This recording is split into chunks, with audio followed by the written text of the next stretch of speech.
Role है भाई, role ready, सब रेडी हो? सब रेडी हो। आप लोग की मुलाकात चुनाव आयोग से हुई है, क्या किस विषय में चर्चा हुई? ऐसा है, लग रहा है कि हवा जो है, नहीं अच्छा लग रहा है कि नहीं, वो इनसे कह रहा हूँ ना, वो आपसे अलग कहूँगा। मैं कह रहा हूँ कि लग रहा है कि हवा का रुख बदल रहा है। अब जहाँ भी जा रहे हैं वहाँ कुछ ना कुछ दिख रहा है।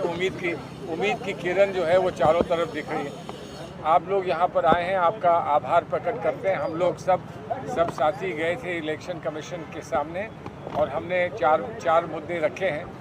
चार जो मुद्दे रखे हैं उसमें से एक मुद्दा पहले का रखा हुआ है, लेकिन आज वो आंध्र प्रदेश के संबंध में था कि जो पहले से स्कीम्स और जो भी घोषणाएं होती हैं सरकार की ओर से, उस पर अक्सर प्रधानमंत्री का या केंद्र सरकार के मामलों में और प्रांत की सरकार में वहाँ के मुख्यमंत्री की तस्वीर होती है, उनकी फ़ोटो होती है। तो उस पर हमने इलेक्शन कमीशन को से निवेदन किया है कि वो पहले की चलती हुई स्कीम्स तो चलती रह सकती हैं, लेकिन उनका प्रचार प्रसार करने में जो वहाँ का मुख्यमंत्री या वहाँ का जो मुख्य नेता होता है उसकी फ़ोटो लगाई जाती है, उसको आप तत्काल उतरवा दें। और उन्होंने हमें बहुत खुशी इस बात की है, हर्ष इस बात का है कि उन्होंने कहा कि ये आदेश दिए जा चुके हैं। हमने पहले से हर जगह ये कह दिया है कि जहाँ पर परिवर्तन करने की आवश्यकता है वो कर लें, संशोधन करने की आवश्यकता है एडवर्टीजमेंट उसमें वो कर लें। और अगर हमारे संज्ञान में, उन्होंने कहा कि आपके संज्ञान में अगर कहीं पर ऐसा आता है कि अभी भी ऐसा हो रहा है तो उसको हमको सूचित करें, उस पर हम लोग तत्काल रोक लगाएंगे। उसी के साथ साथ हमने एक बात और स्पष्ट कर दी। हमने ये कहा है कि जो चलती हुई स्कीम्स हैं, जो वेलफेयर स्कीम्स हैं, लोगों के कल्याण की स्कीम्स हैं, उस पर कभी किसी की आपत्ति नहीं हो सकती है। कहीं ये ना कोई सोचे कि उन पर कोई रोक लगाने का कहीं दूर तक प्रश्न है। लेकिन हाँ, नई स्कीम्स लागू नहीं की जा सकती हैं और इलेक्शन कमीशन ने स्वयं ये कहा कि नई स्कीम्स वो तो नहीं लागू हो सकती हैं, लेकिन पुरानी स्कीम्स में भी नए बेनिफिशरीज़ को जोड़ने का अधिकार इलेक्शन के दौरान नहीं है, मॉडल कोड ऑफ कॉन्डक्ट के दौरान नहीं है। ये उन्होंने इस बात को स्पष्ट किया। एक विशेष बात जो तमिलनाडु से आई थी उस पर भी उन्होंने कहा कि हमने इस पर आदेश दिए हैं। वो ये थी कि कभी जो केंद्र कार्यालय है हमारी पार्टी का, वहाँ से पोस्टर्स प्रिंट होते हैं जो कि फिर प्रांतों को भेजे जाते हैं।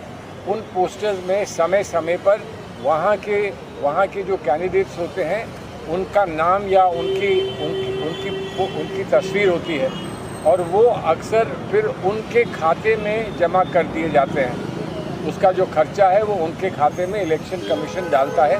तो हमने कहा कि ऐसा ना करें, जहाँ पर हमारी पार्टी की ओर से जो हमारा जो कार्यालय है, केंद्र कार्यालय है, उसकी ओर से जहाँ ये बात स्पष्ट होती है कि कहाँ के लिए पोस्टर्स छपा के हम भेज रहे हैं, तो उनको कैंडिडेट्स के खाते में नहीं डालना चाहिए। इस पर भी उन्होंने कहा कि हम तत्काल वहाँ के चीफ इलेक्शन ऑफिसर से कहेंगे कि आपके जिन नेताओं को आपत्ति है इस बात की, उनके साथ विस्तार से बैठें और उनको समझा दें और बता दें कि इस पर उनको आगे कोई कष्ट नहीं होगा और अगर कोई कष्ट की बात उठती है तो आप हमारे संज्ञान में उसको फिर से लाएँ। मैं भाईजान से कहूँगा कि ये भी कुछ अपनी बात कह दें। इन्होंने एक बहुत महत्वपूर्ण बात रखी है पवन खेरा जी ने, तो वो भी आपके सामने रख दें। तो थोड़ा आगे आ जाओ। नहीं, इधर आ जाऊँ सर। हाँ, आ जाओ, इधर से आ जाओ। एक और मुद्दा जो हमने चुनाव आयोग के समक्ष रखा, वो जो होर्डिंग्स दिल्ली में, खासतौर पे दिल्ली में तो देखी हमने, जो लग रही हैं, जिसमें उन होर्डिंग्स को किसने जारी किया वो नहीं लिखा हुआ और कैरिकेचर्स बनाए हुए हैं तमाम विपक्षी नेताओं के। वो ममता जी हों, राहुल जी हों, अरविंद जी हों, ऐसे तमाम नेताओं के कैरिकेचर्स बनाए और उनको एक तरह से भ्रष्टाचारी करार किया और दूसरी तरफ लिखा है मोदी जी भ्रष्टाचार हटा रहे हैं। तो ये सर्वथा गैर कानूनी तरीके से होर्डिंग्स लगाए हैं। आप बिना जारीकर्ता के नाम के, वो पार्टी हो या कोई हो, आप कोई भी होर्डिंग नहीं लगा सकते। दूसरा, जो बीजेपी के सोशल मीडिया पर, ट्विटर हैंडल पर वो बीजेपी की जो दिल्ली की इकाई हो वो या राष्ट्रीय इकाई हो, दोनों में अलग अलग जो इन्होंने फ़ोटोज़ डाली हैं। एक ठगों का मेला करके डाली, उसमें भी विपक्षी नेताओं की फ़ोटो डाल दी, जो गलत है, ना केवल गलत है, एक तरह से क्रिमिनल है। और एक डाला जिसमें आधा चेहरा जॉर्ज सोरोस का और आधा हमारी कांग्रेस पार्टी का सिंबल है। तो उस पर हमने अपनी बहुत असहमति जताई और हमने चुनाव आयोग से आग्रह किया कि वो इसमें हस्तक्षेप करें and they should intervene and stop these illegal advertisements and posts on social media which the BJP has indulged into. Supreme court के वीवीपैट को लेकर के नोटिस। एक सेकेंड, अभी एक और हमारे साथी गुरदीप सप्पल जी ने भी एक महत्वपूर्ण मुद्दा उठाया, तो मैं उनसे आग्रह करूंगा ये भी आपको कुछ जानकारी दें। नहीं, आप बताइए। एक और जो महत्वपूर्ण मुद्दा हम लोगों ने उठाया, हम लोग जानते हैं कि इलेक्शन कमीशन की गाइडलाइंस हैं कि किसी व्यक्तिगत आरोप नहीं लगाया जा सकता, व्यक्तिगत आक्षेप नहीं लगा सकते आप। कांग्रेस पार्टी अपने तमाम ऐड में ये ख्याल रख रही है, लेकिन बीजेपी ने एक नया तरीका निकाला जहाँ पे वो एक्टर्स का इस्तेमाल कर रहे हैं और वो हर कोई जान रहा है कि वो एक्टर किसको दर्शा रहे हैं। तो हमने इलेक्शन कमीशन को बोला कि इस तरह के तमाम जो ऐड हैं वो इलेक्शन कमीशन की खुद की गाइडलाइन के खिलाफ हैं, उसको रोका जाना चाहिए। दूसरी बात, कई ऐसे ऐड भी हैं जो जातिवादी घृणा फैला रहे हैं, वो कांग्रेस अध्यक्ष को लेके भी हैं, उनको भी उतारना चाहिए क्योंकि वो कानूनन गलत हैं, वो कानूनन एक गुनाह है जो भारतीय जनता पार्टी के हैंडल से हो रहा है। और तीसरी बात, बीजेपी उनके समर्थक बहुत सारे ऐसे ऐड जो विभाजक हैं, जो नफरत फैलाते हैं, जो झूठ फैलाते हैं, जो फेक न्यूज़ फैलाते हैं, वो सरोगेट ऐड की तरह चला रहे हैं, उनके समर्थक चला रहे हैं। तो हमने इलेक्शन कमीशन से अपील की कि देश के अंदर ये व्यवस्था है कि जो कंपनीज़ हैं, सोशल मीडिया कंपनीज़, जो इंटरमीडियरीज़ हैं, वो इनको इन्वॉल्व करें।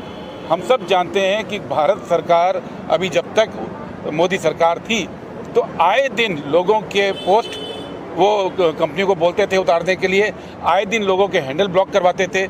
वो टेक्नोलॉजी उपलब्ध है, इलेक्शन कमीशन को वो टेक्नोलॉजी और वो तरीका अख्तियार करना चाहिए और एक सिस्टम बनाना चाहिए जिसमें कि आम जनता भी अगर ऐसे गलत ऐड जो सोशल मीडिया पे चलाए जा रहे हैं उसकी अगर जानकारी इलेक्शन कमीशन को दे, तो जो सोशल मीडिया कंपनीज़ हैं, जो इंटरमीडियरीज़ हैं, वो सोशल मीडिया कंपनीज़ को इलेक्शन कमीशन बोलकर उन ऐड को रुकवाए।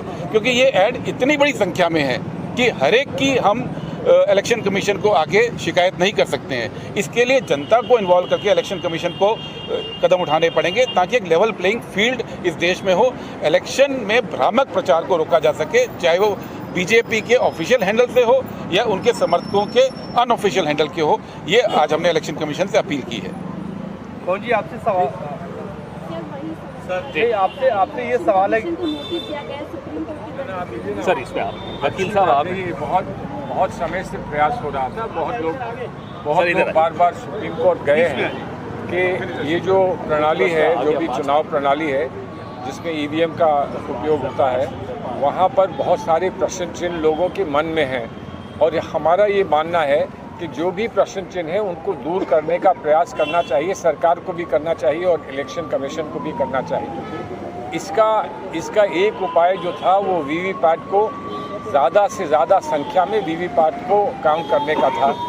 वो अब सुप्रीम कोर्ट ने अगर इस पर आज ये आदेश दिया है कि इस पर जवाब दिया जाए, उस पर फिर विचार करेंगे, तो हम इसका स्वागत करते हैं।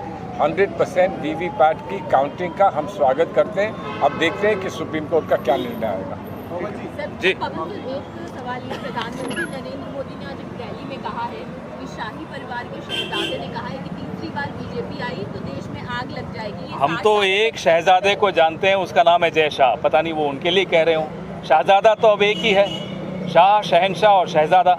अब वो आजकल उनकी भाषा बदल जाती है क्योंकि वो दिन भर अमित शाह को देखते हैं, शाम को टीवी लगाते हैं, आईपीएल देखते हैं, जय शाह को देखते हैं, इसलिए वो ऐसी भाषा का इस्तेमाल करते हैं। लेकिन जो माहौल इस देश में बना हुआ है पिछले 10 साल से, राहुल जी ने जो कहा बिल्कुल ठीक कहा। जिस तरह से असमानताएं बढ़ती जा रही हैं, नफरत बढ़ती जा रही है, ये माहौल बिगाड़ने की सीधी जिम्मेदारी पिछले 10 साल में नरेंद्र मोदी जी और उनकी सरकार की है। राहुल गांधी के मैच फिक्सिंग वाले बयान को लेकर भी भाजपा इलेक्शन कमीशन पहुंची, उस पर आप क्या कहेंगे? उनका कर्तव्य है, जाएं, लेकिन जो वो कर रहे हैं, आईना दिखाना हमारा कर्तव्य है। राहुल जी ने आईना दिखाया। जिस तरह से संवैधानिक संस्थाओं में का दुरुपयोग करके, हस्तक्षेप करके, एजेंसीज का दुरुपयोग करके जिस तरह से एक लेवल प्लेइंग फील्ड, जैसा कि मेरे साथी सप्पल जी ने बताया, उसको ख़त्म किया जा रहा है। ये राहुल जी ने सिर्फ आईना दिखाया है कि मैच फिक्सिंग के अलावा और कुछ नहीं। पवन जी, जो कार्रवाई हो रही है ईडी सीबीआई उसको लेकर अशोक लावत ने जो फॉर्मल कॉलम लिखा है और कहा है इलेक्शन कमीशन को ये देखना चाहिए कि क्या ये डेमोक्रेटिक के खिलाफ है या नहीं है, और क्या आप भी मानते हैं कि नया रूट का समय? हमें पूरी उम्मीद है कि माननीय चुनाव आयोग संज्ञान लेगा जिस तरह से एजेंसीज का दुरुपयोग हो रहा है, खास तौर पे चुनाव से पहले विपक्षी दलों को जिस तरह से प्रताड़ित किया जा रहा है एजेंसीज द्वारा। पूरी उम्मीद है कि चुनाव आयोग भी इसका संज्ञान लेगा। Salman sir, today Supreme Court has granted bail to Sanjay Singh.